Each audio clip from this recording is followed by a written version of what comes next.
I followed one of them. I worked on that first hour, and I got that second hour. I ain't gonna incriminate myself. The second piece of advice was pay your taxes. Right. I wasn't paying none either. Because you know, when you do comedy, man, it started off as a whim. Yeah. And people start paying you under the table, or you know, look. You ain't keeping up with that shit. Yeah, but then I started doing colleges. And when you do colleges, it's all paperwork, 1099, 39s. Yeah. That shit got behind like a bitch, man. But I'm gonna tell you, to be honest, and I can tell this now because I've rectified the situation. But for the first 20 years in the game, I didn't even file. So, but the IRS, quiet as kept, or now broadcasted live, they only go back 10 years. Okay. I think legally they can only go back 10 years. Yeah, appreciate that For law. one. Whoever made that law. And it's an underwritten law, unwritten somewhere where they say we're really not even responsible for income tax. Like it's not enforceable. Right. But if you don't know the motherfucking loopholes, when they come at you, you know, you got to give them that bread. Right. So they eventually caught up with me, man. See, I was cool when you had tax problems. When they send you the mail, you can ignore the mail forever. Yeah. Until you get a call from an actual IRS agent. Okay. It becomes serious. It becomes serious. Man, when I tell you, I'm a grown man with my legs shaking while I'm talking to this woman right on the leg phone. shake. If a black man leg starts shaking. Man, my leg was shaking the whole time. Yes, I'll be on here. So, but it turns out I had a black woman. She was cool. She knew my work, and she worked with me. Because, you know, as long as you under a certain threshold, they ain't gonna fuck with you. They can give you a payment plan. Okay. Yeah.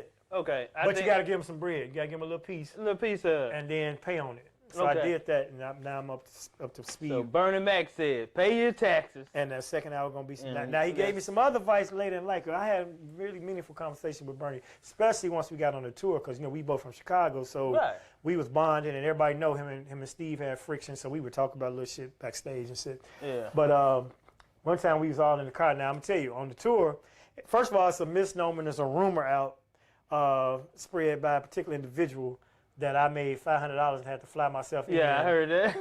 and put myself up. And, Go on, let them know the real. No, I ain't got to worry about it. No, yeah. But I'll tell you the story about how it. much? But what happened was, you know, they were offering that to But I would have took that. First of all, I would have paid to be on the King's Comedy Tour. Let's start with that. But secondly, you know, and I ain't trying to stir up no bullshit. You know, they might have offered a particular individual that. And when I first got on, that's what they offered me. But once I became the official host and opening act of the tour, all that shit got bumped up. I was staying in motherfucking Four Seasons and Ritz-Carlton. You renegotiated. I ain't had to. They did it on their own. Walter Latham looked out for me, and he offered me a holding deal. So every weekend, I would take the money.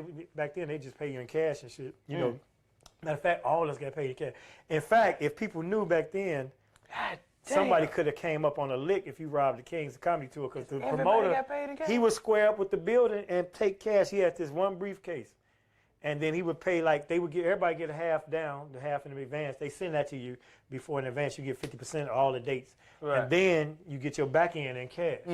So the man goes square up at the box office, get that cash.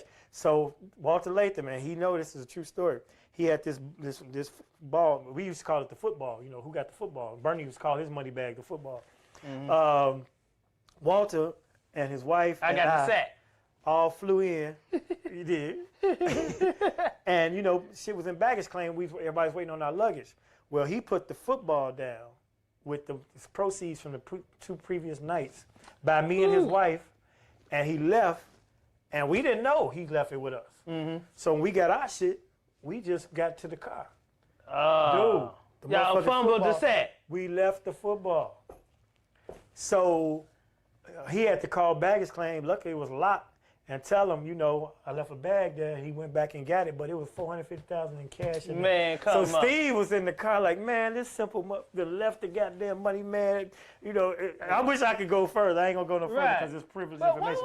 What was the friction between Steve? I heard about it, Steve and Bernie. Well, you know, not to disclose too much. No, they could do it because it was in GQ magazine, so we could talk about it what clearly. Was the issue was, according are they both the same zodiac sign? Because I can see them being two. I don't even know none of that. I don't believe in that shit anyway. Right. But I know Steve. I know how he is, and I know how Bernie is. They probably just clashed. You know well, what happened? Where the friction became the issue because of a maneuver that was taken, and this is documented. This ain't me talking. This is you was there. So no, this is in GQ magazine. Right, and you was there. And we had a conversation, but it's alleged by Bernie that when he got the part for Ocean's 11, that Steve Harvey called over and tried to get the part, like saying he was a better fit. Y'all should go with him instead of Bernie. And Bernie heard about it. So now, you know, they gonna work together, but they don't like each other. Bernie ain't fucking with him, period. So it was crazy.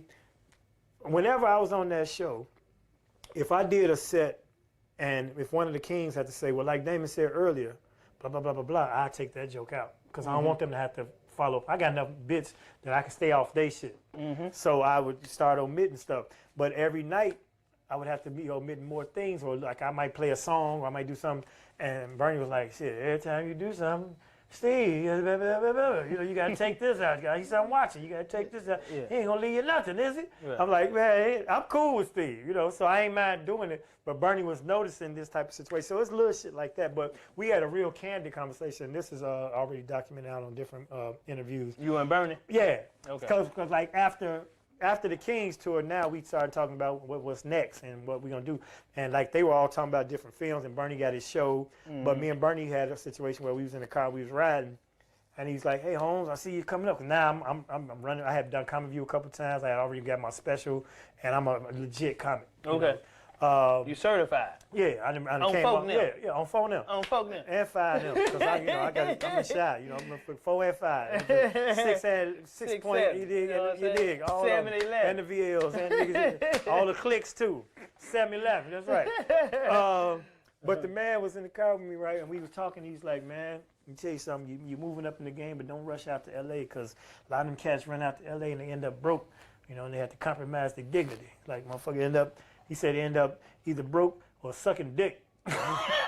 Just straight out like that. Right. Just straight out. He said, you say you don't want to be a small fish in a big pond, you know, conquer your city, you know, stay at the crib, blah, blah, blah, make your name, blah, blah, blah. And I'm like, you know, every time I think about him saying, I'm like, nigga, it wasn't no in between, like broke or selling cars, right, or broke and waiting table. No, you don't end up broke or sucking dick. I'm like, so I still to this day have never lived in L.A. I think he scarred me for life. Dave Chappelle told me that. I stayed in L.A. for a little bit. I got an uncle, he's a lawyer out there. Stayed out there. I got my Uncle Benz, riding around, was going to the Laugh Factory. You know what I'm saying? I walk in, I'm like, hey, how much is to get in? They're like 25. I'm like, man, I'm a comedian from Memphis. You know? They were like, nigga, still gonna be 25. I was like, who on stage? They were like, Dave Chappelle. I was like, oh shit, here you go. Right. Here you go. Right fast. I go in there, I sit to the right, just like right after the Comedy Central shit.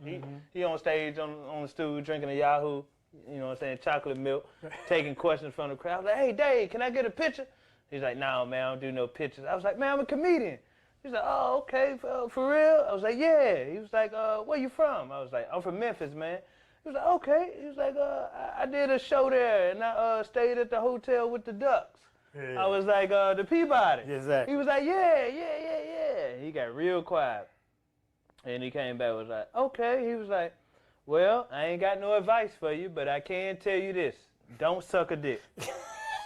And so from that point on, I knew not to, you know what I'm saying? Yeah, I mean, you should have known before. I should have known that, but when Dave Chappelle said it, what he's saying, it's a factual situation. Don't do that. Yeah. So, but yeah.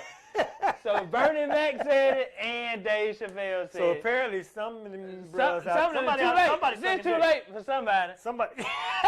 We didn't.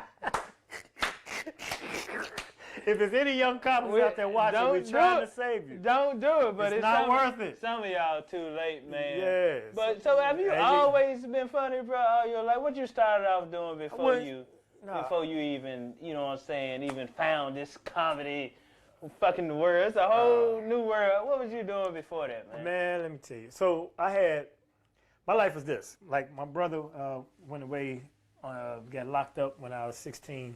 And he was like a weed man and selling weed and shit. Free folk now. Yeah. He out now. Yeah, he out. He way out. Yeah. But he was in for a long time. But he, you know, he had put me up on hustling weed and all that shit. So I was selling weed because my mom was single and my brother was gone. So I'm the man of the house, so to speak. You know, mom's going through things and such. And so I went from weed, then, you know, the cocaine came in. The powder, though, never touched the rock. I don't even know how to cook that shit. I ain't never put a crackhead. I don't know if that make it better. It does, though. Okay. Because I was a wholesaler. Okay. No, but you know, you have to understand, this is early 80s. This is when cocaine was... I was born in 82, so what year are you talking about? Right around there.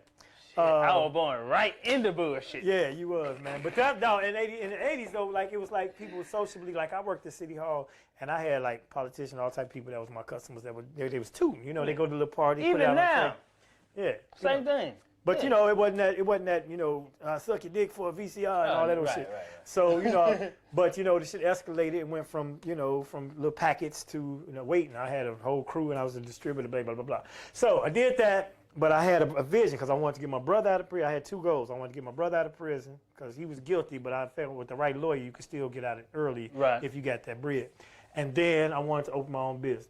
Okay. So I paid his lawyer a couple times, and they couldn't do nothing with it because, you know, he did the crime. He had to do the time. And I did the business thing. I opened a Subway. I took the money from the streets. Come on, man. Quit. In Chicago? Yeah, downtown. Tell them. 185 North Fallback. Come on, man. Subway, what year was this? This was 1992. If you ever ate at a Subway in 1992, to what year you had? Lake and Waback, till 94. To 94. Yeah. Damon Williams on. No, 90 to 92. Opened in 90, closed in 92. 90 to 92. Yeah, because my son was conceived based on that Subway because his mama worked across the street, and that's how I met her. Okay, what was the franchise cost for a Subway back in the day? Man, it was so simple to get in a Subway, and the reason why I got in Subway, and this is good advice. Matter of fact, brother named Earl Graves II, Earl Graves was a publisher. He did Black Enterprise magazine. He just died maybe a year or two ago. But that magazine changed my life because that's how I found Subway. It was top franchises for blacks with the lowest startup cost, blah, blah, blah. So I looked around. I had never heard of Subway. Matter of fact, nobody had. This way before Jared. Okay. You know, they was only known like in Free the East Jared. Coast. Leave Jared pedophile ass in jail. In there. Yeah. Skinny or fat. Let him out, then let him go right back in. Let him out, walk around the building, and go back in. Make sure there's no playgrounds on the block. No, let him out and then let the police rush him like they do on To Catch a Predator. Act like he free. How about Go that? on out, you free, Jared. Boom, bring your ass back in. Your freak ass.